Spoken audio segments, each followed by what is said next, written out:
अरे, मम्मी जी यहाँ क्या लेने आ रही है? तुम उन्हें मना कर दो यहाँ आने के लिए। सृष्टि ने मयंक से कहा। पता नहीं हर बार का तमाशा है।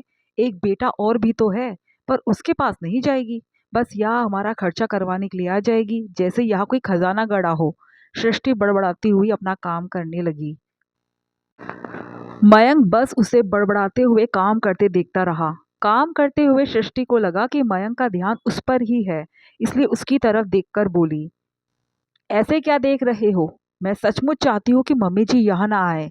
दम तो दो बेटों की माँ का भरती है, और देखो सेवा सिर्फ एक से करवाती है।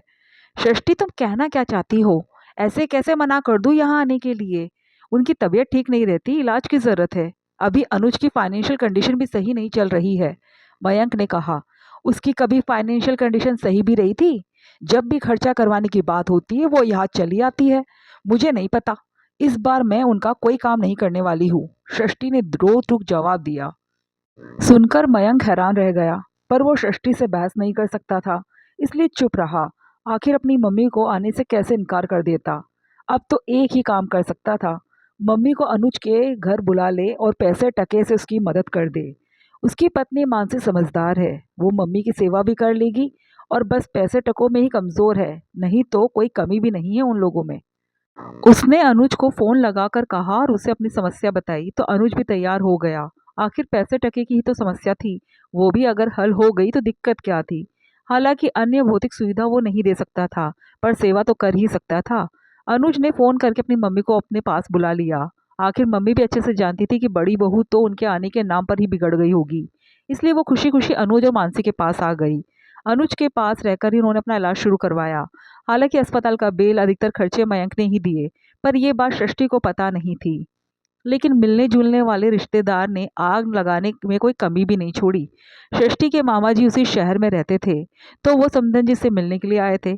तब बातों ही बातों में उन्हें पता चला कि खर्चे तो मयंक दे रहा है। बस वहां से वो मिलकर सृष्टि के घर पहुंच गए और वहां जाकर उसे बता दिया, सृष्टि, तेरा पति तो अपनी माँ के इलाज के खर्चे अकेले दे रहा है। आखिर कब तक यूं ही अकेला लुटाता रहेगा?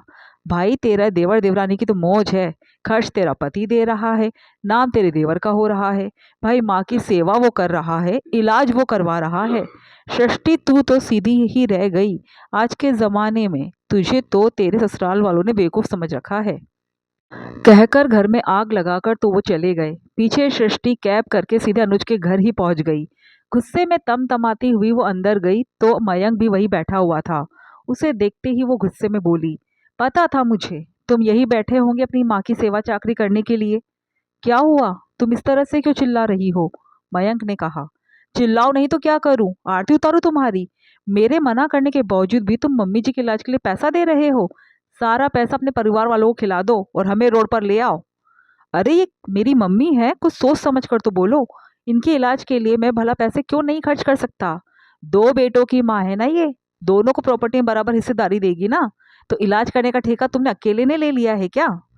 भैया, आप अभी घर जाओ, हम बाद में बात करेंगे। अनुज हाथ जोड़ते हुए मयंक से बोला।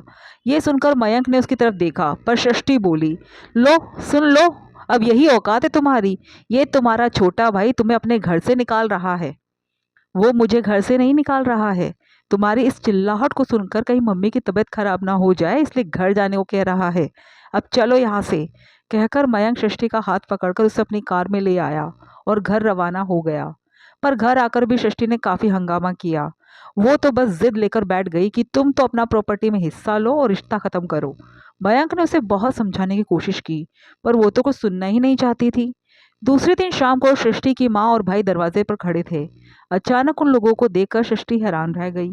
अरे, आप लोग कब आए? और आपने अपने आने की खबर भी नहीं दी। क्या खबर देते तुझे? तूने जो खबर पहुंचाई है ना हम तक, वही क्या कम थी?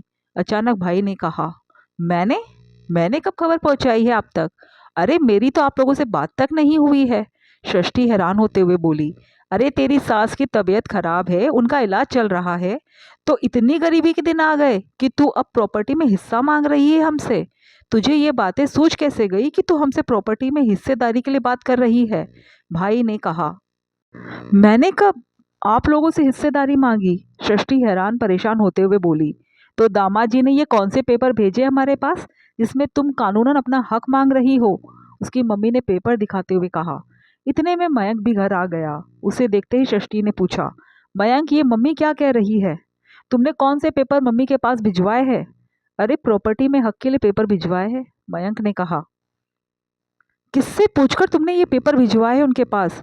मुझे प्रॉपर्टी में से कोई हक नहीं चाहिए। मेरे रिश्ते बिगाड़ने में क्यों तुले हुए हो? सृष्टि गुस्से में बोली। अच्छा, तुम्हारे रिश्ते बिगड़ रहे हैं और मेरे रिश्तों का क्या? सुनते ही सृष्टि चुप हो गई, पर मयंक ने बोलना जारी रखा। तुमने ही कहा था ना कि अपनी मम्मी से प्रॉपर्टी में हिस्सा लो और ये रिश्ते खत्म करो, तो ये बात तुम पर भी लागू होती है। अगर मैं अपने रिश्ते खत्म करता हूँ तो तुम्हें भी अपने रिश्ते खत्म करने पड़ेंगे। ये बात हम दोनों पर ही लागू होती है।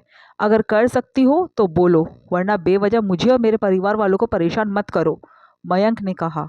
वैसे मयंक जी गलत नहीं कह रहे, रिश्ते दोनों तरफ से निपटे हैं। अगर तुम्हें उनके रिश्तों से समस्या है तो अपने भी रिश्ते खत्म करो, मम्मी ने कहा। और तुम्हारे कौन से खर्चों में इन्होंने कटौती कर दी जो तुम्हें इनकी माँ के इलाज पर खर्च किए जाने वाले पैसों से समस्या है? भाई ने भी पूछा। आखिर माँ और भाई को अपने पति के पक्ष में बोलता देखकर सृष्टि कुछ न बोल सकी और अब उसमें चुप रहना ही बेहतर समझा।